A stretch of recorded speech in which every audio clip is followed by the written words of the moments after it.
문제가 없는 사람은 아무도 없겠죠. 없습니다. 문제가 있고 하나님을 믿어도 문제가 있고요. 때로는 하나님이 문제를 주십니다. 그러니까 참 이게 골 때리는 거죠. 안 그래도 문제가 많은데 하나님을 믿고 우리가 사실 기대하는 것은 문제가 사라지고 문제가 없어지는 걸 누구든지 다 기대하지 않겠습니까? 근데 하나님을 믿어도 문제가 있다라는 사실을 이미 여러분들은 경험을 하셨을 테고, 근데 때로는 하나님이 문제를 주시는 것처럼 느껴질 때가 많은데, 맞습니다. 하나님이 우리 가운데 문제를 주실 때가 있다라는 것이죠. 근데 우리가 기억해야 될 것은 문제는 염려와 두려움의 대상이 아니라는 거예요. 한번 따라해 주시겠어요? 해결의 대상. 그러니까 문제라는 것은 염려와 두려움을 주기 때문에 우리가 피하고 싶고 원하지 않는 거잖아요. 문제 때문에 골치 아프고, 문제 때문에 마음이 상하고, 문제 때문에 답답하고, 문제 때문에 갈 길을 알지 못하겠다라는 게 우리의 마음이기 때문에 문제가 생길 때 우리는 신경질적으로 반응하거든요. 또 이런 문제가 생겼어. 언제까지 나는 이렇게 살아야 돼? 이런 마음들이 막 올라오는 이유가 뭐냐면, 문제로 인하여 나는 한 번도 즐거웠던 적이 없고요. 문제 때문에 내가 성장한다, 성숙한다는 말은 들었지만 나의 삶 속에 그 문제로 인하여 내가 성장하거나 성숙해 본 경험이 없기 때문에 문제가 오면 알러지 반응이 나오는 거죠. 또 문제야. 언제까지 이런 문제 속에 살아야 되는 거야? 너무 힘들다 진짜. 하나님 너무 하시네요. 이런 마음들이 우리 가운데 올라온다라는 것이죠. 근데 문제는 해결의 대상이라는 사실을 기억하셔야 된다는 것이죠. 이스라엘은 문제가 참 많았는데요, 어떤 그 본질적 문제의 의미가 있다라는 것이죠. 여러분의 삶 가운데 문제가 많고 적으면 사실 문제되지 않습니다. 그러니까 왜 문제의 본질이 뭔지를 깨닫는지가 진짜 중요하겠죠. 문제가 있는 것은 누구나 당연한 사실이지만 그 문제의 본질이 무엇인지를 깨달아야만 문제에 휘둘리지 않고 문제를 하나씩 하나씩 차분하게 해결해 가면서 저와 여러분의 삶을 향한 하나님의 인도하심과 공급하심을 경험하게 되실 줄로 믿습니다. 그러니까 저와 여러분의 삶 가운데 이스라엘의 문제가 혹시 우리의 문제가 아닌지 점검해 보길 원하는데요, 그들의 문제는 복만 추구했다라는 것이죠. 그러니까 복을 주시는 하나님을 추구하고 원하는 게 아니라 그냥 그들의 손에 잡히고 눈에 보이는 뭔가 잘 되고 그냥 대박이 나는, 대박은 바라지도 않고 그냥 별 문제 없이 순탄하게 살고 싶은 그러한 삶을 원했다라는 거예요. 그러니까 복을 주시는 분을 보지 않고 내게 이런 복이 주어졌냐 안 주어졌냐 이걸로 또 비교하면 끝이 없거든요. 똑같이 예수 믿고 똑같은 교회 다니고 똑같이 훈련받고 똑같이 전도하고 똑같이 헌금하고 똑같이 예배드리는데 왜 저 사람은 이런 문제 없는데 나는 이런 문제 있고, 저 사람은 너무 평안해 보이는데 나는 너무 걱정과 근심이 많은 게 말이 되냐. 가끔 팀 모임 들어가시면 화가 나실 때도 있을 거예요. 나는 너무 힘들고 너무 어려운데 사람들 나눔하면 다 좋다 그러고 다 괜찮다 그러고 다 즐겁다 그러고 좋은 일이 넘치는데 왜 나는 그런 일이 있지 않나. 그런 생각이 우리 가운데 왜 안 들겠습니까? 그런 생각이 드는 여러분이 잘못된 것도 아니라고 생각합니다. 여러분, 모세가 시내산에 40일 동안 가 있을 때 지난주 설교에 이런 표현이 있었죠. 그 모세, 그게 뭐라 했죠? 이놈 모세, 이 자식 모세, 이런 거였거든요. 이 자식 모세 어디 가서 사라진 거 아니냐. 그러면서 이스라엘 백성들이 형 아론에게 뭐라고 했냐면 우리를 인도할 신을 만들어내라 얘기하는 거예요. 홍해도 갈라졌고요, 말도 안 되는 전쟁도 승리했고요, 만나와 메추라기는 그 얘기를 하고 있는 그날 아침에도 만나는 떨어졌고요, 그날 저녁에는 메추라기가 떨어질 것이었거든요. 그럼에도 이스라엘 백성들은 우리를 인도할 신을 만들어내라고 굉장히 다그칩니다. 여러분, 노예 출신으로 400년간 지냈던 민족은 굉장히 거칠어요. 왜냐하면 힘든 일을 하고 어려운 일을 했기 때문이 아니라 그들은 노예였잖아요. 내게 자유가 없는 인생이 왜 무서운지 아세요? 왜 여러분 이 세상이 점점 폭력적으로 바뀐다고 생각하세요? 시대가 좋아졌잖아요. 굉장히 발달했잖아요. 과학기술, 의료기술이 얼마나 발전하고 있습니까? 근데 왜 우리는 점점 분노가 많죠? 우리의 뜻대로 안 되는 거예요. 노예처럼 사는 거예요. 왜 직장가? 돈 벌어야죠. 왜 그거 하려고 그래? 이거 안 하면 답이 없어요. 우리 삶 가운데 요구되어지는 삶을 채우고 충족하고자 어쩌면 누군가에게 인스타에 올리면서 보여주고자 하는 삶이 우리 가운데 익숙해지지 않았나 생각이 돼요. 내가 누구이고 내가 왜 사는 것이고 내가 어디로부터 어디로 가는 것인지를 철학적인 질문은 그런 진지한 얘기 하지 맙시다. 안 그래도 사는 거 불편하고 어렵고 답답한데 진지충 그런 거 얘기하지 말자고 얘기하는 사람 진짜 많거든요. 근데 어쩌면 우리도 노예로 살고 있지 않습니까? 여러분의 시간인데 시간이 없죠. 여러분의 젊음인데 젊음은 마음대로 사용하기가 어렵죠. 결정이 잘 안 되시죠.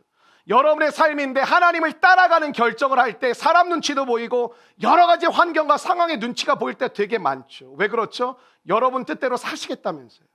여러분은 내가 원하는 대로 가보겠다면서요. 나는 자유라고 아무도 건드리지 말라고 하면서도 우리는 무언가에 보이지 않는 끈에 묶여서 무언가 사람들의 원하고 이 시대에 요구되어지는 것들을 충족하며 살고자 끊임없이 노력합니다. 신상 옷이 나왔어요. 이번 그 SS 여성들 패션 아시죠? 짧아요. 살 빼셔야 됩니다. 굉장히 크롭이에요. 이런 거 알려주는 목사 몇 없습니다. 제가 한번 혹 봤더니 짧더라고 이번에. 남성은 다행히 좀 길어. 남성들 안심하십시오. 여성들은 자켓도 막 여기 와 있어. 자켓이 오늘 입고 왔네. 어떻게 시대를 읽고 있네요.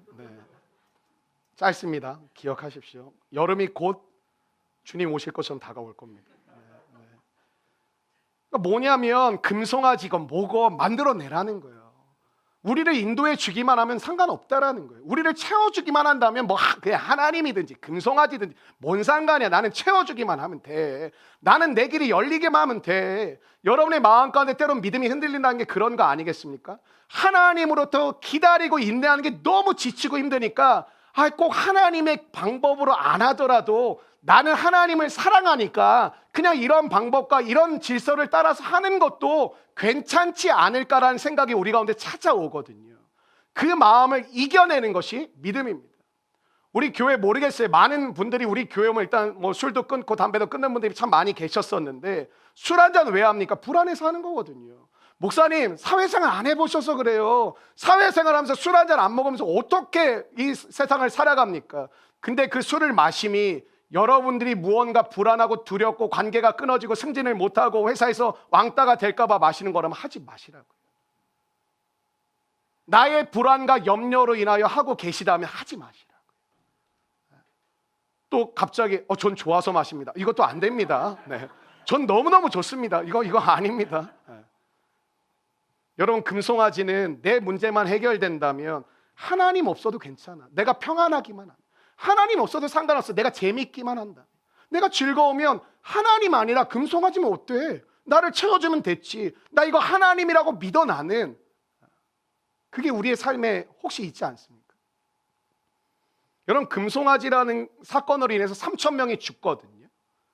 여러분 여기서 우리가 꼭 기억해야 될 것을 한번 따라해 주시겠어요? 하나님 없이는 어떤 것도 복이 될 수 없다. 맞습니다. 하나님이 없이는 어떤 것도 우리 가운데 복이 될 수 없다라는 것을 저와 여러분이 오늘 꼭 기억하시기를 바랍니다. 여러분 하나님 없이 주어진 모든 것들은 순간적으로는 기뻐요. 예를 들면 돈이 많이 생겼어. 그거 누가 안 기쁘겠어요? 즐겁고 기쁘죠. 근데 하나님 없이 우리 가운데 주어진 모든 것들은 반드시 뭐가 있냐면 부작용이 있다고 생각을 해요. 그래서 알아요. 안에 성령님이 있는 사람들은 어떤 마음이 있냐면 자기가 알아요. 이거 뭔가 좋은 상황이 벌어졌는데도 신앙의 양심이 작동을 하면 뭔가 좀 불안한데, 뭔가 좀 찝찝한데, 뭔가 이것도 하나님이 또 나에게 또 이게 광야로 보내시는 거 아닌가? 또 나를 어렵게 하시지 않나? 그 막연한 두려움이 있어요. 혹시 그러시다면 그거 내려놓으세요. 여러분 그래서 하나님의 임재가 가장 중요한 거예요. 하나님의 임재라는 말은 어려운 말이 아니에요. 이 말 임자에 현재를 뜻하는 현재 주님이 나에게 임하셨다. 그게 임재예요. 어려운 단어가 아닙니다. 그러니까 오늘도 우리가 예배를 때 주님의 임재를 느낀다는 건 뭐냐면 오늘 현재 내가 주님께 예배드리고 있는데 이곳에 임하신 주님이 나는 느껴진다. 나는 경험되어진다. 나는 보여진다. 나는 만져지는 것처럼 가깝게 느껴진다. 그 주님의 임재를 경험하는 것입니다. 근데 여러분의 삶 가운데 주님은 임재하고 계시다고 말씀하시는데 주님은 어디 계신지 난 도무지 모르겠다. 어디 계신 거냐? 뭐라고 계신 거냐? 정말 나와 함께 하신 거 맞고 우리 가정 지키시는 거 맞냐? 그렇다면 뭘 잃어버리신 거냐면 하나님의 임재를 상실해 버리신 것입니다. 여러분 하나님의 임재를 통해 뭐예요? 하나님이 나와 함께 하시는 거, 하나님이 나를 인도하시는 거, 하나님이 나에게 공급하시는 것입니다. 1절에 보니까요 이런 표현이 나와요. 하나님이 약속하신 대로 여기를 떠나서 가나안 땅으로 올라가라는 거예요.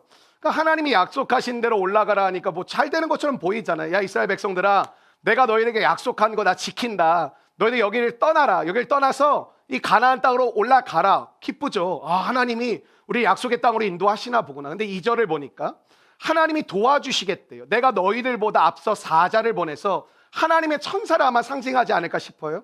하나님의 천사를 보내서 너희들이 갈 길을 예비하고 너희들이 마주쳐야 될 그 민족들을 먼저 하나님이 이기게 하셔서 너희들의 삶의 걸음걸음을 하나님께서 약속하신 대로, 언약하신 대로 이루어 가시겠다고 말씀하십니다. 근데요, 3절이 오늘 되게 중요하거든요. 3절 말씀을 보니까 청천벽력 같은 말씀을 하나님이 그냥 뱉어버리십니다. 제가 예수 믿으면서 물론 이런 두려움은 없지만 하나님 앞에 제 마음에 늘 긴장감이 하나 있는데, 어떤 긴장감이냐면 3절의 말씀에 대한 긴장감입니다. 하나님이 함께 하시지 않겠대요. 하나님이 나 너랑 함께 가진 않겠대요. 내가 약속한 대로 너 언약의 땅, 너 약속의 땅으로 보내시겠대요. 그리고 너 가는 길을 돕겠대요. 하나님의 천사를 너 앞서 보내서 내가 그곳으로 너를 친절하게 안내를 하겠대요. 그런데 3절에 보니까 하나님이 너와 함께 가진 않겠대요. 난 너와 함께 가진 않을 거예요. 굉장히 생소한 말씀이지 않습니까?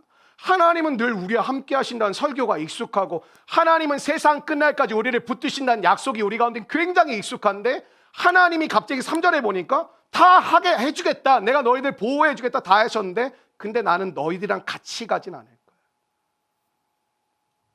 3절에 이런 말씀이 나오죠. 나는 너희와 함께 올라가지 아니하리. 하나님이 복은 다 주시겠대요. 근데 하나님은 함께 가시진 않겠대요. 여러분 어떠실 것 같으세요? 복 받으니까 괜찮으실 것 같나요? 그러니까 우리의 삶 가운데 응답보다 중요한 건 뭔지 아세요? 응답을 받는 과정이 진짜 중요하거든요. 하나님이 뭐 해결해 주셨어, 뭐 재정을 해결해 주셨어, 나의 진로를 열어 주셨어, 결혼시켜 주셨어, 하나님의 학교에 합격시켜 주셨어, 다 좋은 소식들이죠. 근데 결과론적으로 중요하지만 더 중요한 건 뭘까요? 그 과정 가운데 어떻게 되어졌는지가 중요하다라는 거예요. 오늘 두 가지 메시지거든요. 오늘은 좀 정리를 하면서 설교를 하려고 그래요. 뭐 예전에도 이렇게 많이 했는데, 오늘은 두 가지 메시지를 먼저 말씀을 드리고 여러분들에게 말씀을 하나씩 풀어가려고 합니다. 첫 번째 메시지 한번 따라해 주시겠습니까? 하나님의 임재의 상실. 한 번만 더 따라해 주시겠어요? 하나님의 임재의 상실. 하나님이 함께 안 가시겠다라는 거예요. 하나님이 함께 하지 않으시면 그 어떤 것도 복이 되지 않습니다. 왜 그런지 아세요? 주어졌어요. 관리와 유지가 안 됩니다. 주어졌어요. 더 성장이 안 됩니다. 여러분 청년의 때 진짜 조심해야 되는 게 뭔지 아세요? 욱하는 걸 조심하셔야 돼요. 순간적으로 욱해서 몰라 안 해. 너무 이렇게 자연스럽게 하지? 그 욱하는 걸 조심해야 돼요. 여러분 하나님의 임재가 있어야, 하나님이 이곳에 함께 하셔야 뭐가 있을까요? 상식적으로 회복이 있겠죠. 하나님이 함께 하셔야 치유가 있겠죠.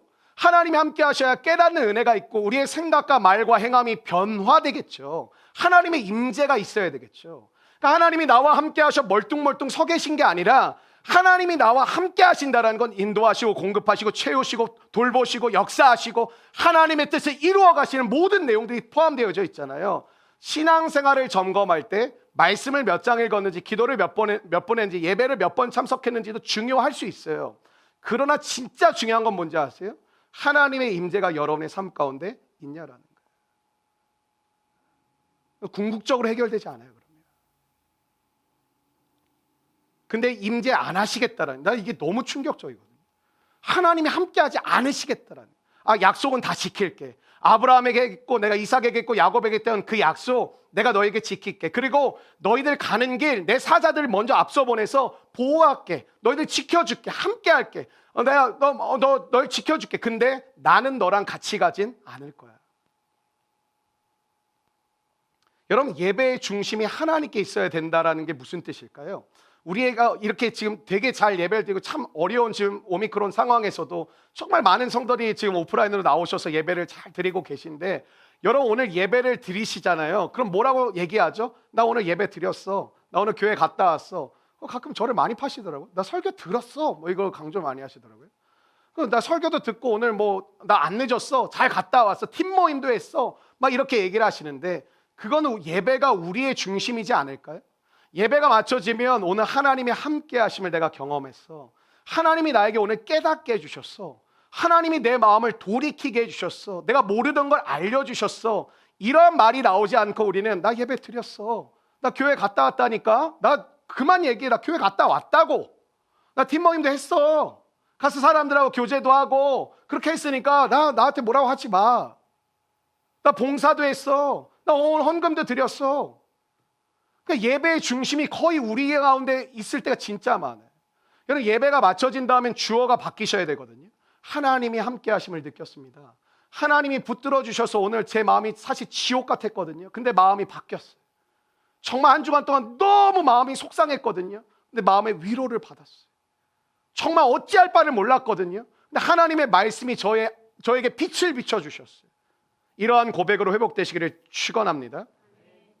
여러분, 하나님의 임재가 있어야 하나님의 영광이 있거든요. 그러니까 하나님의 임재가 뭐예요? 하나님이 현재 함께 하신다. 하나님의 영광은 뭐예요? 함께하고 계신 그 하나님의 존재를 본다라는 거예요. 그 영광이 있어야 생명이 있습니다. 여러분, 하나님 만나시기를 축원합니다. 여러분, 여러분의 얼굴을 이렇게 잘 관리하세요. 네, 훅 갑니다. 네, 열심히 팩도 하시고 열심히 화장품도 많이 바르시고 하세요.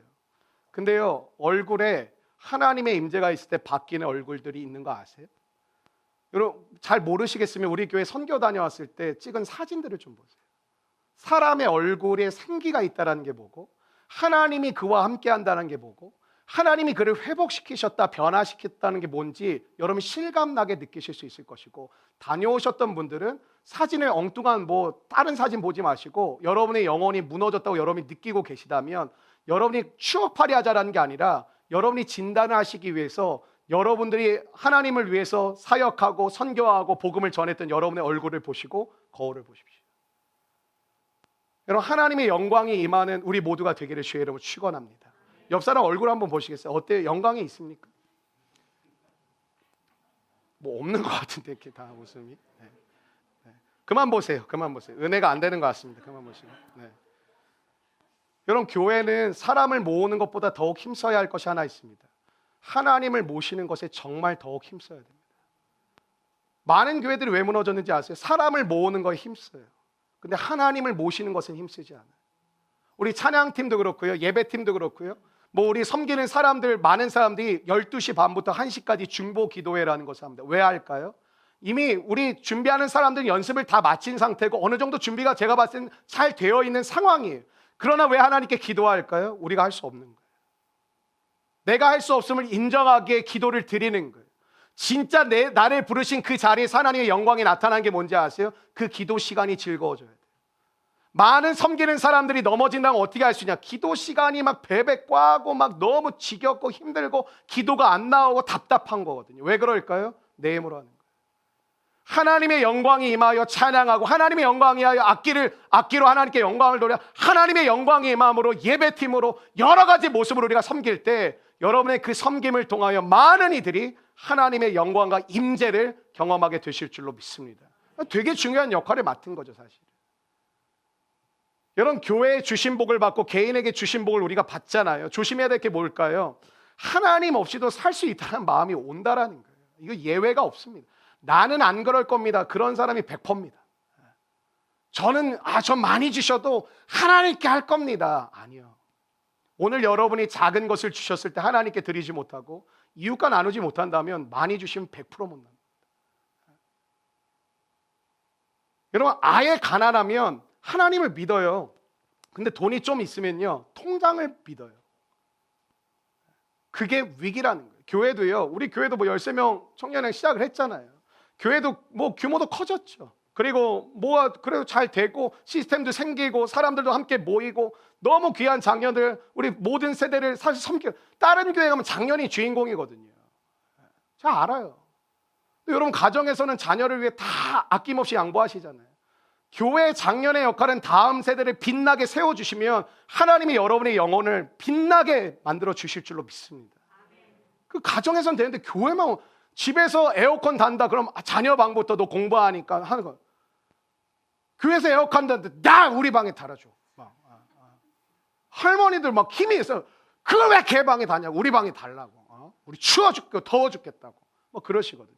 손주 만나면 막 어쩔 줄 모르시는 분들도 희한하더라고요. 교회만 오시면 우리가 헌신했고 우리가 희생했는데 왜 애들 주냐, 왜 청년들 주냐, 왜 알지도 못하는 깐난쟁이들한테 그렇게 잘해주냐, 이런 식으로 나올 때가 되게 많거든요. 우리 교회 장년들 한번 경례의 박수, 우리 축복의 박수 한번 합시다.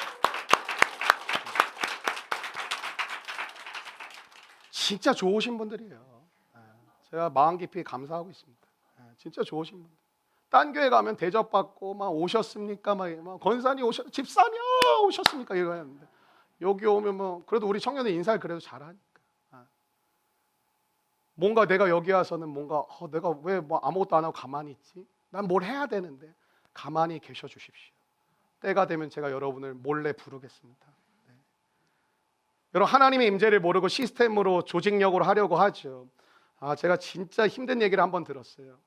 어떤 장로님을 만났는데 도장로님 아니에요? 뭐 다른 교회 장로님 만났는데 네. 도장로님 1년에 한 2번밖에 안 만납니다. 네. 우리 교회는 건물도 있고 땅이 있어서 돈이 있다라는 거지. 재산이 있으니 오래된 교회고 건물이 지금 시가 100억이고 막 땅 막 주차장 부지 뭐 몇십억이고 하다라는 거. 들었어요. 그냥 어른이 얘기하시니까. 근데 이분의 결론이 뭐냐면 한국 교회가 많이 어렵죠. 목사님 그러죠. 요즘 많이 어렵죠. 장로님 교회는 어떠세요? 그랬더니 우리 교회도 많이 어려워요. 근데 마지막 말이 뭐였냐면 진짜 제가 그때 나 많이 성화됐구나 그런 생각했어요. 그분 앞에서 제가 진짜 벌떡 일어서고 싶었는데 참았어요. 우리 교회는 아시는 것처럼 재산이 좀 있잖아요. 땅도 있고 건물도 있고 한 20년은 끄떡 없어요. 그렇게 얘기하시는데 제가 진짜 뛰쳐나오고 싶었어요. 하나님의 임재가 없는 건물은요 아무 의미 없어요. 여러분 부유해지시기를 바라고 부유해지면 저 꼭 잊지 말아 주십시오. 저 기도 많이 하고 있습니다. 네. 근데 하나님이 없는 부유함은 공허함을 줄 거예요.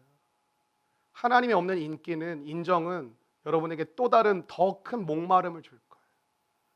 하나님이 사라진 여러분 인생의 편안함은 언젠가는 굉장히 상상할 수 없는 불편함으로 다가올 거예요.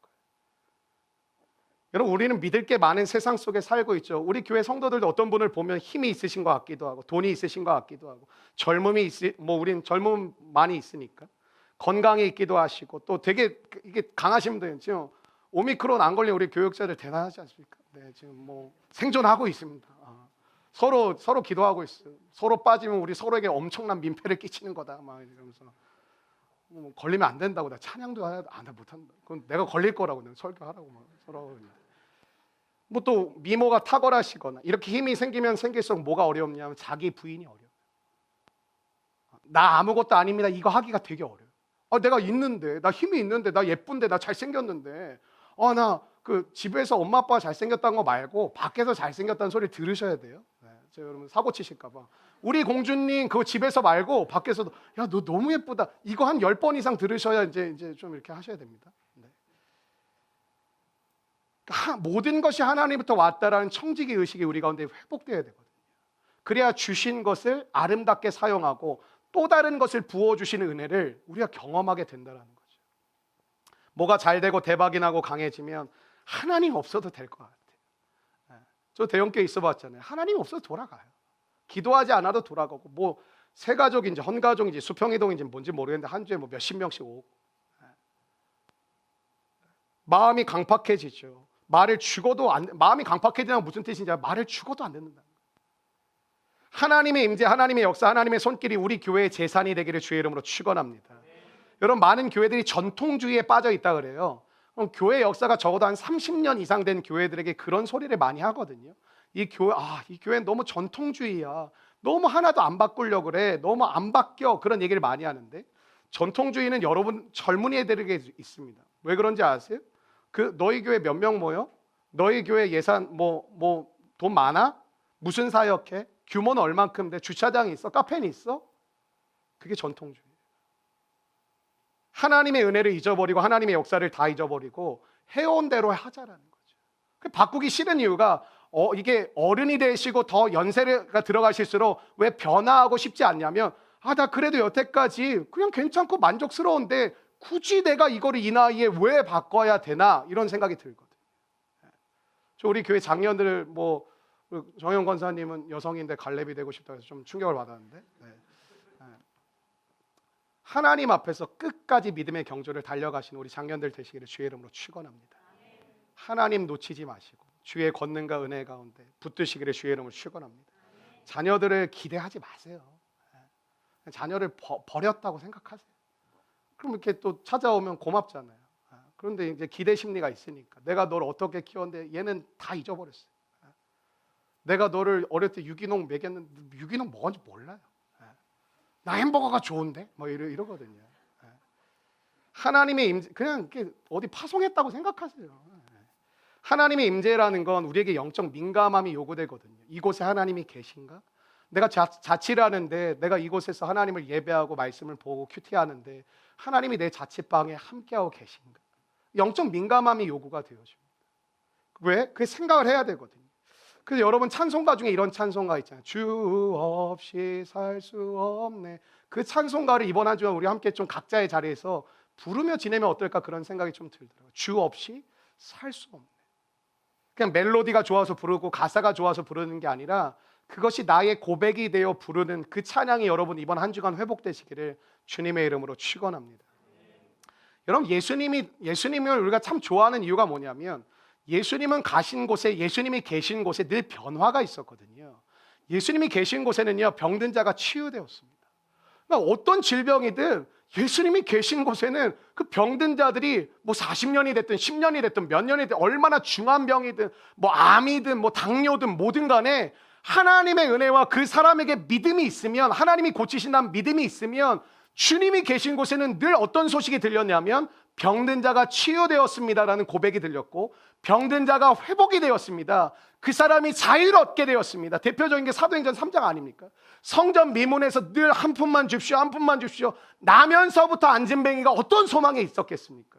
그런데 이제는 예수님을 닮아간 베드로와 요한이 그를 보고 내가 너에게 금과 은은 줄 것이, 은과 금은 너에게 줄 것이 없지만 내게 있는 게 있다. 너에게 더 좋은 거 줄게.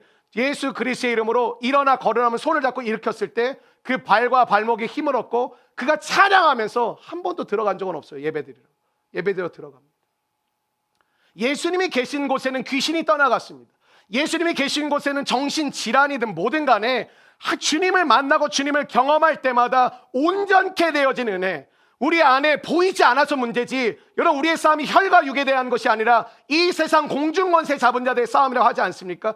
우리가 영적 민감함이 없어서 귀신이 있는지 없는지 악한 존재 가운데 내가 눌린 건지 아니면 내가 육체가 있는 건지 영적으로 눌려 있는 건지를 분별하지 못하는 상황들이 되게 많죠. 요즘 좀 힘들어 보여. 피곤해서 그래요. 좀 기도하면 같이 가야 되지. 말씀 볼게요 목사님. 근데 그 증세가 되게 오래되시지 않았나요? 그 상황이 굉장히 반복되고 계시지 않나요? 지긋지긋한 두통, 지긋지긋한 편두통, 지긋지긋한 어떤 육체적 고통, 하나님이 놔두시는 경우도 있어요. 바울처럼 놔두시는 경우도 있지만 예수님이 계신 곳에는 또 복음이 전파되면서 주님을 믿게 되는 하나님의 자녀가 되었다는 소식이 일어나게 됩니다. 우리 교회가 예수님이 계신 곳이 되기를 주의 이름으로 축원합니다. 여러분 사람의 모임보다 중요한 건 하나님이 함께 하시는 게 중요합니다. 그래야 어떤 사람이 이곳에 모이든 주님의 이름으로 병든 자가 치유되기를 예수님의 이름으로 축원합니다. 귀신 들린 자가 자유케 되기를 축원합니다. 복음을 듣고 예수의 자녀가 될지어다. 그 은혜가 일어났다는 거예요. 하나님이 왜 너희들과 함께 할 수 없느냐? 하나님은 죄 지은 자들을 진멸한다, 다 죽인다 이런 뜻이 아니라 여러분 죄로 인하여 얼룩지고 하나님께 돌이키지 않는 사람들은 죽을 수밖에 없다라는 것이 해석이에요. 사실은 주님이 나 너희들 죽일까 봐 같이 못 가겠어 이런 게 아니야. 하나님의 폭력성을 얘기하는 게 아니라 하나님께 돌이키지 않고 죄 가운데 머물러 있는 백성들과 함께하면 어떻게 되냐면 알아서 스스로 멸망한다는. 왠지 아세요? 죄가 내 마음 가운데 가득 차고 자기 중심성이 막 내 안에 뜨겁게 올라오면 어떻게 되죠? 하나님을 버립니다. 하나님을 선택하지 않습니다. 주님을 의지하지 않습니다. 그러니까 여러분이 성령 충만하다는 건 다른 게 아닙니다. 하나님을 붙드는 것이고 말씀을 믿는 것이고 하나님이 함께 하심을 소망하는 것인 줄로 믿습니다. 신앙생활하면서 진짜 부탁드리고 싶은 거 하나 있어요. 여러분의 삶 가운데 저를 위한 게 아니에요. 죽어도 해서는 안 되는 게 하나 있다고 생각해요. 하나님을 떠나지 마십시오. 하나님을 거절하지 마십시오. 그리고 한 걸음 더 나아가서 하나님께 순종하십시오. 우리가 신앙생활하면서 다 잘 지키며 걸어가야 되는 것이 맞지만 정말 그래도 정말 마지노선, 정말 내가 해서는 안 될 것이 하나 있다면 하나님을 떠나지 마십시오. 하나님을 거절하지 마십시오.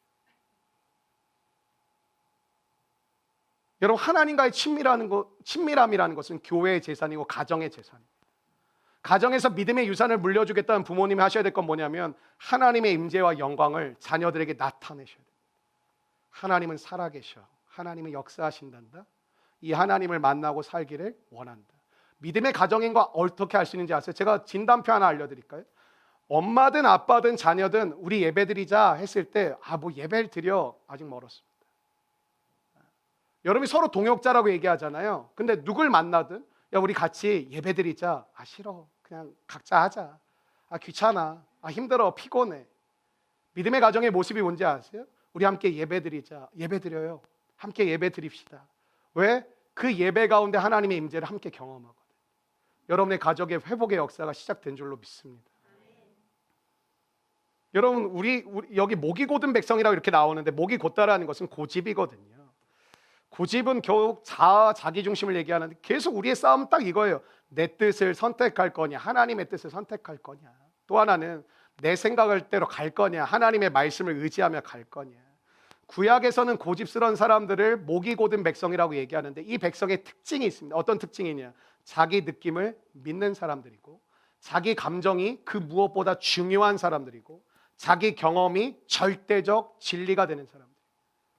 뭐예요? 내가 판단하고 내가 심판하고 내가 판단하고 내가 심판하고 이걸 반복하는 사람들이라는 거죠.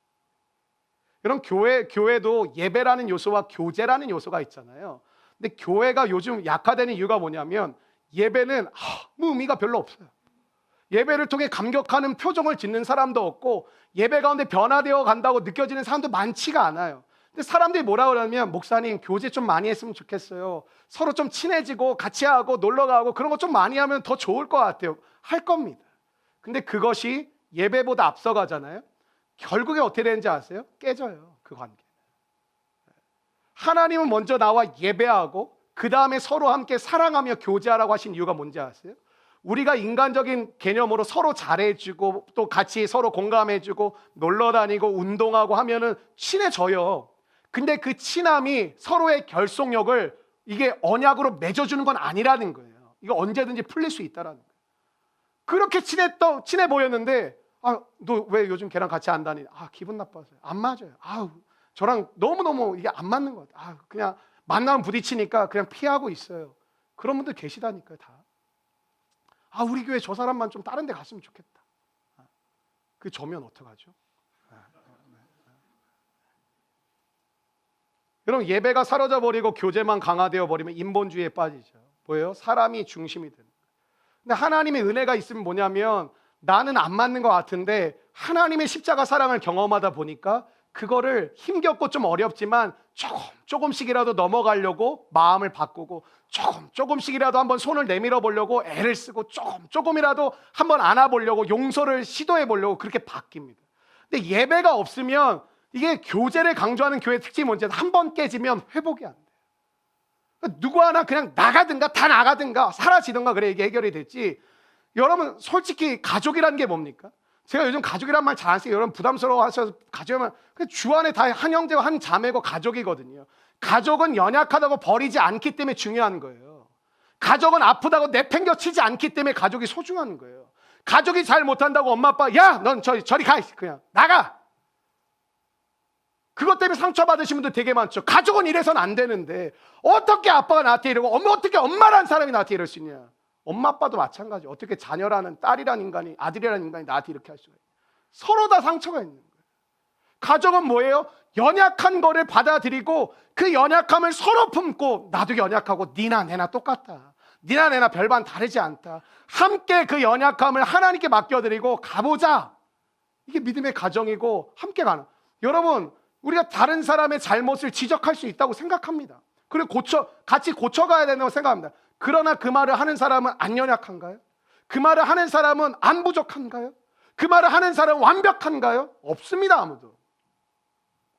우리의 삶 속에 하나님이 함께 하신 은혜라는 게 뭐냐면 뭘 볼 것인가냐. 연약함을 볼 것이냐 아니면 연약함은 보이지만 하나님의 함께 하심을 믿고 갈 것이냐. 이 싸움을 하는 거예요. 여러분 계속 싸우는 게 이 직장 더럽게 안 맞아. 얘 진짜 안 맞아. 나 팀 모임 하려고 그랬거든. 근데 안 돼. 저는 여러분과 저에게 은혜가 부어지기를 축원합니다. 답답하고 아프고 그걸 부정하자라는 게 아니에요. 예수 믿는 사람들이 너무 극단적인 사람은 그래도 해야지. 아니요. 하나님께 솔직하게 고백하세요. 하나님 안 맞아요. 하나님 너무 힘들어요. 하나님 너무 어렵습니다. 하나님 품어지지가 않습니다. 그 고백을 통해 하나님은 저와 여러분을 새롭게 해 가실 줄로 믿습니다. 오늘 본문에 이렇게 나와요. 장신구를 내려놓으라, 단장을 내려놓으라 이렇게 얘기하는데, 쉽게 얘기하면 우리 여성으로 따지면 뭐 목걸이를 풀어라, 귀걸이를 빼라 이런 소리를 하는 거고, 화장을 지워라, 쌩얼로 있어라 뭐 이런 표현들이거든요. 단장을 내려놓아라. 우리 여성분들 이렇게 단장하는 게 사람마다 다르지만 우리 교회 간사님들 한 30분이면 끝나시는 것 같고, 어떤 분 10분 만에 끝나시는 분도 계신 것 같고, 근데 이렇게 단장을 하면 1시간 정도 이렇게 하시는 분들이 많이 계신 것 같아요. 안 하세요? 좀 단장하시기를 바랍니다. 근데 이렇게 단장하는데 시간이 걸려요. 왜 그럴까요? 하나님께 잘 보이기 위함도 있지만 사람에게 잘 보이기 위함이 훨씬 크거든요. 제가 지난번에 설교했더니 목사님 말씀 듣고 회개했습니다. 그래서 저 되게 거룩한 내용일 줄 알았는데, 제가 머리 감고 이제 말리고 지하철 타겠습니다. 뭐 자꾸 이런 얘기를 하셔가지고 그게 핵심이 아닌데 지하철에서 제발 이거 그리지 마시고 이거 찍고 이러고 그만하시고. 하나님이 왜 단장을 내려놓고 장신구를 내려놓으라고 했을까요? 사람에게 보이려고 하는 모든 것을 좀 내려놓아라. 그리고 나에게 집중해라. 나에게 집중해라. 그럼 그래도 센스 있는 목사 아닙니까? 이번 여성 SS 이 컬렉션에 열심히 제가 탐독하고 있습니다. 옷은 사지 않지만 잡지는 사서 늘 이게 애독하고 있고 하고 있는데, 중요하죠. 올해 트렌드가 뭐야? 올해 뭐 신발은 뭐야? 뭐 색깔은 어떤 거야? 남성들은 면바지, 베이지 면바지 꼭 하나씩 좀 사세요. 필요합니다. 뭐 어떻게 매치하고 어떻게 입는 게 중요해. 왜 그렇죠? 나의 만족도 물론 있겠죠. 그러나 사람에게 보이려 함이 있다라는.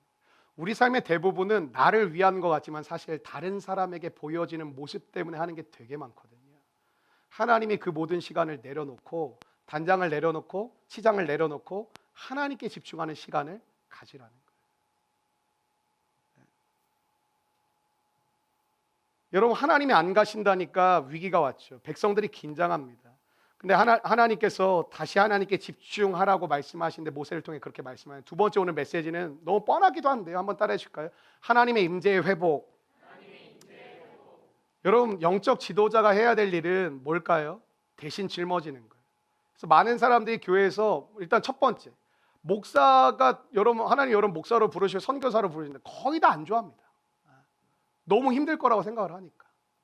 두 번째, 간사나 교회에서 어떤 봉사를 맡는 거 별로 안 좋아합니다. 왜? 힘드니까.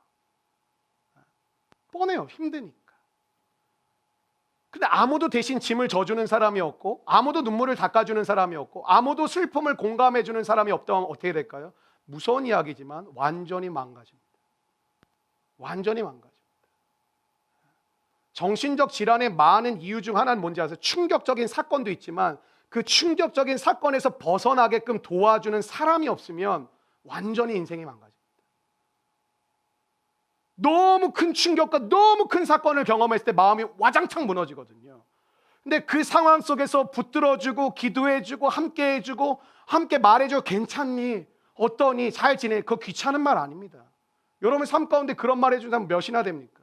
관심이 있다는 말이고 변화됐으면 좋겠다는 말이고 함께 가자란 말이거든요. 근데 많은 사람들이 귀찮아합니다.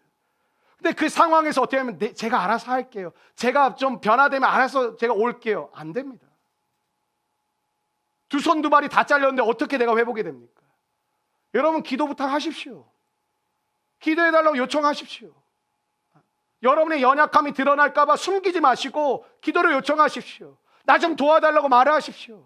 그때 하나님께서 연약한 우리의 인생들을 모이게 하셔서 하나님의 온전케 하시는 그 은혜가 우리 가운데 임하게 하실 줄로 믿습니다. 하나님의 임재의 회복이 필요해요. 하나님의 임재의 회복을 위해서 여러분들 동서남북으로 이렇게 사각형이라고 생각하시면 가운데 성막이 있었고요. 여기 레위 지파가 있었고, 동쪽에 세 지파, 남쪽에 세 지파, 서쪽에 세 지파, 북쪽에 세 지파, 총 12지파가 질서정연하게 광야에서 움직이도록 하나님 하셨습니다. 하나님이 함께 하시지 않겠다, 임재하시지 않겠다는 말은 이 가운데 성막에 하나님의 임재가 없을 거다 이렇게 얘기하시는 거거든요. 너의 삶의 중심이 없어질 거다 이렇게 말씀하신 거거든요. 모세가 그래서 어떤 조치를 취하냐면 이 진 바깥에, 진에서 멀리 떨어진 곳에 텐트를 하나 칩니다. 그 오늘 본문에서 뭐라고 얘기를 하면 회막이라고 얘기를 합니다. 하나님을 만나는 텐트, 그래서 회막이라고 얘기를 하는데, 여기는 많은 사람들이 모세만 갔다고 생각은 아닙니다. 오늘 본문을 잘 보시면 하나님을 찾는 사람들이 그곳에 갔다라고 얘기합니다. 예를 들면 우리 교회 주중에 예배가 있으니까, 금요 성령 집회가 있으니까 많은 사람들이 삶의 세상 속에서 일상의 삶을 살다가 하나님을 만나기 위해서 나오는 이 자리, 하나님의 회막이 될 수 있겠죠. 수없이 많은 사람, 200만 명의 사람이 있었는데 그 중에서 하나님의 위기를 느끼지 못한 사람이 거의 대부분이었고, 그 중에서 여전히 깨어 있었던, 하나님을 사랑했던 자들이 모세를 필두로 진 바깥에다 텐트를 쳐서 주님 돌이켜 주십시오, 주님 거두어 주십시오, 주님 놓지 말아 주십시오, 그 작정하는 마음을 가지고 기도했습니다. 여러분, 모세는 하나님의 분노 속에 있는 뭘 봤을까요? 하나님의 자비를 보았어요. 하나님이 분노하시다 망했다가 아니라 하나님이 분노하시는 그 모습 속에 하나님이 우리를 향한 자비가 있다는 것을, 모세는 그것을 발견하고 기도합니다. 많은 분들이 그러시죠. 어차피 기도해봤자 이미 끝났어요, 목사님. 이미 다 결정됐어요. 이미 제가 이제 이렇게 바꿀 수 있는 기회가 없어요. 이미 저는 오랫동안 이렇게 살았어요. 저희 집은 원래 그래요. 저는 어떻게 할 수가 없어요. 아니요, 주님이 알고 계십니다. 여러분의 인생의 회막이 회복되기를 주의 이름으로 축원합니다. 여러분, 모세는 하나님의 분노 속에 있는 하나님의 자비를 보는데, 여러분 교회에서 아마 우리 장년분들은 좀 아실 텐데 영안이 열렸다 이런 표현을 쓸 때가 있거든요. 와, 저분은 영안이 열렸어. 그래, 뭐 투시의 은사를 받았어. 그래서 이렇게 보면 다 보여. 먹을 거 좋아해. 뭐 어떻게 하셨습니까? 뭐 이게 다 보인대. 근데 영안이 열렸다라는 게 뭘까요? 하나님의 마음으로 바라봐지는 거예요. 하나님의 말씀으로 바라봐지는 거예요. 제가 끊임없이 노력하는 한 가지가 있어요. 제가 여러분을 판단하고 심판하는 게 아니라 하나님의 귀한 자녀라는 것을 기억하고 여러분을 섬기려고 그래도 부단히 애는 쓰고 있습니다. 여러분의 모습이 때로는 저에게도 실망적일 때가 있거든요. 또 어쩔 땐 굉장히 기대가 될 때가 있고, 또 굉장히 어쩔 땐 제 마음이 여러분 볼 때 안정이 될 때가 있고, 또 어쩔 땐 되게 불안할 때도 있거든요. 근데 그럼에도 불구하고 끊임없이 노력하는 한 가지가 있습니다. 하나님의 거룩한 자녀라는 그 모습으로 바라보려고 애는 씁니다. 여러분, 하나님이 우리 인생의 주인이 되실 때 우리 인생에 나타난 하나님의 가장 큰 축복을 한번 따라해 주실까요? 평안이 임한다. 하나님의 놀라운 위로를 받으시기를 축원합니다. 여러분, 인생의 고난과 염려와 걱정을 하나님의 위로와 축복으로 바꿀 수 있는 가장 중요한 키는 뭐냐면 기도예요. 사랑하는 여러분, 이 3월달 하나님의 은혜를 구하는 기도가 회복되시기를 바랍니다. 모세는 임재를 회복하기 위해서 회막을 만들어 놓고 하나님 만나기를 목숨 걸고 나갔죠. 모세가 하나님 향해서 뭐라고 말씀하실까? 우리에게 먼저 인도할 사람을 보내신다고 하시는데, 하나님 다 필요 없습니다. 우리에게 필요한 한 가지가 있습니다. 그것은 바로 당신 하나님이십니다. 가나안 땅 필요 없습니다. 부자 되는 거 필요 없습니다. 하나님이 없는 부유와 하나님이 없는 약속의 땅 필요 없습니다. 하나님이 우리 가운데 유일한 필요한 대상이십니다. 하나님 돌이켜 주십시오. 하나님의 결정을 거두어 주십시오. 여러분, 이 세대 가운데 기독교가 망했네, 믿는 자들이 변화가 안 되네, 뭐 썩었네, 그 말한다고 뭐가 달라지겠습니까? 애통하는 자가 없습니다. 애곡하는 자가 없습니다. 가슴을 치는 자가 없습니다. 하나님 앞에서 주님의 결정을 돌이켜 주십시오. 하나님 이 민족을 불쌍히 여겨 주십시오. 이 시대의 청년들, 하나님 술 취함과 방탕함과 헛된 아버지 소망을 갖는 걸 불쌍히 여겨 주십시오. 주님 돌이키게 해 주십시오. 하나님을 만나게 해 주십시오. 주님의 꿈을 꾸게 해 주십시오. 그 한 사람이 필요한 시대인 줄로 믿습니다. 여러분, 신앙적 요소에서 우리가 한번 마지막으로 점검하고 말씀을 마치고 싶은데, 우리는 너무 쉽게 만족하지 않나요? 옷을 좋아하시는 분들, 저도 옷을 좋아하는데, 옷을 좋아하는 사람은 가서 그냥 고르지 않습니다. 전 다 만져봅니다. 제가 뭐 되게 멋있게 입지는 않지만 되게 구리게 입지도 않지 않습니까? 가서 만져보고 다 점검하고 나한테 맞는지 색감을 대보고. 저는 인터넷으로 거의 쇼핑을 잘 안 하지만, 요즘에는 이렇게 상황이 아니어서 안 하지만, 쇼핑을 많이 할 수 있는 기회가 주어지면 제가 굉장히 까다롭습니다. 보통 이제 아내가 좋다 이렇게 얘기하는데, 물론 저희 아내가 저한테 얘기해 주는데, 저희 아내 옷 입을 때, 옷을 살 때는 저한테 굉장히 까다로운 3단계 정도의, 그럼 거기 직원들이 예쁘세요. 아니야 나입니다. 서로 만족하고 살고 있습니다. 성경 몇 장 읽으면 근데 만족이 되시죠? 맛있네, 맛없네. 우리 장년분들 아유 미원 덩어리네. 아유. 그럼 너무 민감해. 맛만 봐도 알 것 같아. 근데 하나님의 말씀은 단지 쓴지 이게 좋은 건지 나쁜 건지 분별이 안 될 때가 너무 많죠. 왜? 너무 쉽게 만족하니까. 기도 몇 번 하고 너무 쉽게 만족하고 오늘 예배드리고 오늘 그래 괜찮았다. 그래도 마음이 좀 편안해졌다. 그래도 오늘 뭐 좋았네. 아니 근데 오늘 좀 뭐가 별로였어. 여러분 하나님의 사람들이 응답을 받을 때 응답으로 만족하지 마시고 하나님이 임하실 때까지 구하고 찾고 두드리는 그 은혜의 몸부림이 회복되시기를 바랍니다. 대부분 구하다 끝나고요, 찾다가 끝나고 두드리다 끝날 때가 많아요. 그럼 물어보면 목사님 저도 기도했는데 모르겠어요. 저도 좀 이번에 작정 좀 하고 며칠 좀 기도도 하려고 애를 썼는데 뭐 모르겠어요. 그냥 뭐 이렇게 해야지 뭐 어떻게 할까요? 그 쉽게 만족하는 마음을 내려놓고 운동 좋아하시는 분들은 집요하잖아요. 그래서 저희 아내 옆에서 피아노 막 지금도 연습을 해요. 나는 당신은 선생인데 왜 연습을 하냐. 근데 뭐 계속 해야 된다 그러더라고요. 그럼 만족이 안 되는 거죠. 나 이 실력 갖고 안 돼. 더 해야 돼. 더 해야 돼. 더 해야 돼. 여러분 기도와 말씀은 숙제처럼 더 해야 돼. 더 해야 돼가 아니라 목마름으로 하는 거예요. 더 만나고 싶다. 더 경험하고 싶다. 더 누려보고 싶다. 그 마음을 가질 때 기도가 되어지는 것이고 말씀이 들어오는 것이고 그렇게 살아가고자 하는 마음이 회복되는 것입니다. 여러분 사무엘상에 엘리 제사장이라고 나오거든요. 엄청 뚱뚱해가지고 기도도 안 하고 말씀의 분별도 잃어버린 제사장이었어요. 여러분 지금 여러분을 무엇이 넘어뜨리고 있습니까? 무엇이 여러분을 좌절하게 만들고 있습니까? 무엇이 여러분에게 걱정을 던져주고 가고 있나요? 무엇이? 여러분 우리 인생에 하나님이 동행하셔야 되고 하나님이 함께 하셔야 돼요. 돈은 두 번째입니다. 여러분이 생각하는 그 대안과 방법은 세 번째입니다. 하나님이 함께 하신 그 은혜를 누리시기를 바랍니다. 여러분 이 사무엘상에 충격적인 이름을 하나 짓는데 이가봇이라는 이름을 지어요. 그 이름의 뜻이 뭔지 아세요? 하나님의 영광이 우리에게서 떠났다. 하나님의 영광이 우리에게서 떠났다. 살 집도 있었고요, 먹을 양식도 넉넉하게 있었고요, 직업도 있었고요, 살아가는 모든 시스템은 갖춰져 있었어요. 근데 하나님은 그들에게 뭐라고 말씀하는지 아세요? 돌이키자 돌이키자 돌이키자 끝도 없이 돌이키지 않는 그들에게 자녀를 낳게 하시면서 이름을 짓게 하시는데 이가봇, 하나님의 영광이 너희에게서 떠났다. 여러분 교회를 사수한다라는 것, 신앙을 사수하고 성도들을 섬기고 함께 나아가고 하나님의 나라를 회복하는 건 뭘까요? 하나님의 영광이 머물도록 하는 거예요. 여러분들 위해서 정말 기도하고 있고 또 여러분의 삶이 하나님께 의탁되어지기를 바라고 있습니다. 이제 여러분이 기도하실 차례입니다. 여러분의 회막을 회복하시는 2022년이 되시기를 바랍니다. 11절 말씀 한번 읽으시고 이제 마무리하겠는데요. 11절 말씀입니다. 시작. 사람이 자기의 친구와 여호와께서는 모세와 대면하여 말씀하시며 모세는 진으로 돌아오나 눈의 아들 젊은 수종자 여호수아는 그럼 한번 큰 목소리로 따라해 주실까요? 길이 열렸다. 길이 열렸다. 이거예요. 길이 열렸다. 길이 열렸어요. 여러분 길이 열렸습니다. 길이 열렸어요. 모세 한 사람이 하나님의 임재를 회복하니까 어때요? 길이 열렸어요. 여러분 한 사람 한 사람이 진짜 중요합니다.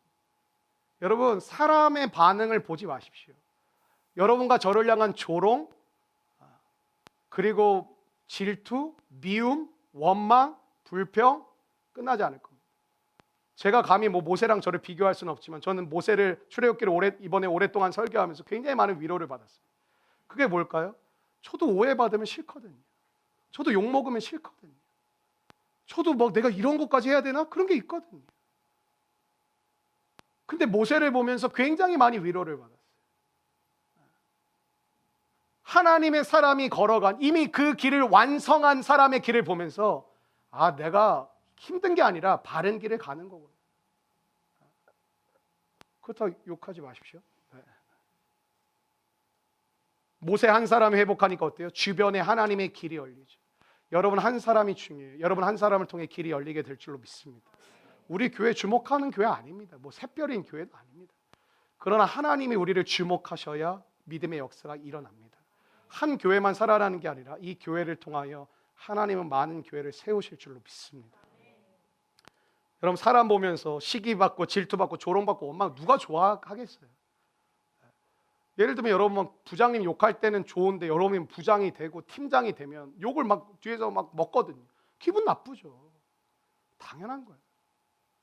사람의 반응과 조롱과 불평, 근데 물론 내가 너무 잘못하고 있으면 받아들여야 되죠. 나를 돌이켜 봐야 되겠죠. 남 쳐다보지 말고 끝까지 가시기를 바랍니다. 세상에 그 무엇이 있다 할지라도 하나님 없는 것은 복이 되지 못한다. 이게 하나님의 임재의 핵심이에요. 한 번만 마지막 따라해 주실까요? 하나님이 없는 것은 복이 되지 못한다. 이스라엘이 이스라엘 될 수 있었던 이유는 딱 하나예요. 하나님의 임재 때문이에요. 여러분이 하나님의 자녀라는 그 프라이드가 진짜고 뭐 좋은 대학, 좋은 직장 이게 아니라 하나님 믿는 것으로 내가 쫄지 않는다. 너나 나나, 니나 내나 똑같아. 이 믿음으로 이 담대함으로 살기 위해서 필요한 게 뭔지 아세요? 우리의 삶 가운데 하나님이 없으면 복이 되지 못한다. 이 믿음으로 사는 거예요. 여러분, 거짓말하면서 얻어내지 마세요. 적당히 타협하면서 하나님의 길을 떠나지 마세요. 하나님을 붙드십시오. 오직 그분만이 여러분의 인생을 끝까지 인도하시고 끝까지 책임지시고 끝까지 역사하실 줄로 믿습니다. 사람 상처 왜 받으셨을까요? 사실 믿어서 상처받는 거예요. 나 이 자격증 믿었는데, 나 이 사람 믿었는데, 나 이 교회 공동체 믿었는데, 나 이 목사님 믿었는데, 나 이 리더 믿었는데. 아무도 믿지 말자 이게 아니라 서로 부족함과 연약함을 인정하며 함께 주 안에 거함으로 서로의 한계를 넘게 하시는, 경계선을 넘게 하시는 그 주님의 은혜가 있을 때 우리의 모습은 너무 연약해 보이고 너무 부족해 보일지 모르지만 시간이 흐름에 따라 하나님의 선하신 은혜와 복된 사랑이 임하게 되실 줄로 믿습니다. 내가 두세 사람이 내 이름으로 모인 곳에 함께하겠다. 임재. 성령 충만이 뭡니까? 임재입니다. 오늘 메시지는 단순하죠. 하나님의 임재를 상실했다. 그럼 뭐예요? 하나님의 임재를 회복하라. 돈은 두 번째고 여러분이 가지고 있는 방법은 세 번째입니다. 하나님의 함께하심, 그 임재가 회복되는 여러분, 여러분의 가정, 우리 공동체, 또 우리를 통하여 이 민족과 열방에 나아가는 은혜가 임하기를 주의 이름으로 축원합니다. 교회 개척하면서 처음에 몇 가지 얘기했는데 그 중에 한 가지가 뭐였냐면 말로만 하지 말고 실제로 해보자. 그거 되게 불편한 소리입니다. 말로만 하는 게 제일 쉽습니다. 나 너 위해 기도하고 있어. 나 너 사랑해. 너 잘 됐으면 좋겠어. 그거 누가 못합니까? 근데 그 사람이 잘 되기 위해서 나를 헌신한다라는 건 쉽지 않습니다. 나를 움직인다라는 건 쉽지 않습니다. 근데 처음부터 얘기했던 게 있어요. 말만 하지 말고 함께 행함으로 나아가자. 우리 교회가 그래서 그 재정도 20%를 떼자고 했던 게 그거였거든요. 말로 우리 하나님 많이 주시면 나중에 도울게요. 하나님 우리 교회가 먼저 잘 세워지면 우리가 헌금 선교도 많이 하고 더 많이 할게요. 처음부터 어떻게 했냐면 없으면 없는 대로 한다. 주어 주시면 나눈다. 드린다. 거기에는 저희 목회자들도 엄청난 헌신이 따라야 됐고요. 엄청난 희생이 따라야 됐어요. 선교사님 먼저 돕느냐고 우리는 사례비를 못 받았어요. 말은 쉽더라고요. 근데 이게 내일이 되니까 너무 힘들더라고요. 도와야지, 열방을 품어야지, 열방이 돌아오길 원해. 가난한 사람들이 회복됐으면 좋겠어. 우리의 작은 섬기, 말은 쉬운데 실질적으로 지불하고 내 시간을 쓰고 내 마음을 나누고 가서 만나고 함께 그 이야기를 듣고 함께 기도하고 일으켜 세워주고 기도하자. 싫어요. 그래도 해야 돼 하고 끌고 가면서 온갖 욕은 다 듣지만 결국에는 변화되었을 때 감사해요. 고맙습니다. 근데 사람들이 이게 싫거든요. 내가 널 도와주려고 하는데 네가 나한테 이렇게 하는 게 말이 되냐? 그래서 희생과 헌신은 말로 하는 게 아니에요. 삶으로 하는 거죠. 이번 한 주간 하나님의 임재가 상실되신 분들이 혹시 계시다면 하나님의 임재를 회복하는 저와 여러분 되기를 원하고 우리 교회의 재산이 하나님의 임재가 되기를 원하며 우리를 통하여 주의 역사가 이루어지기를 간절히 주의 이름으로 축원합니다.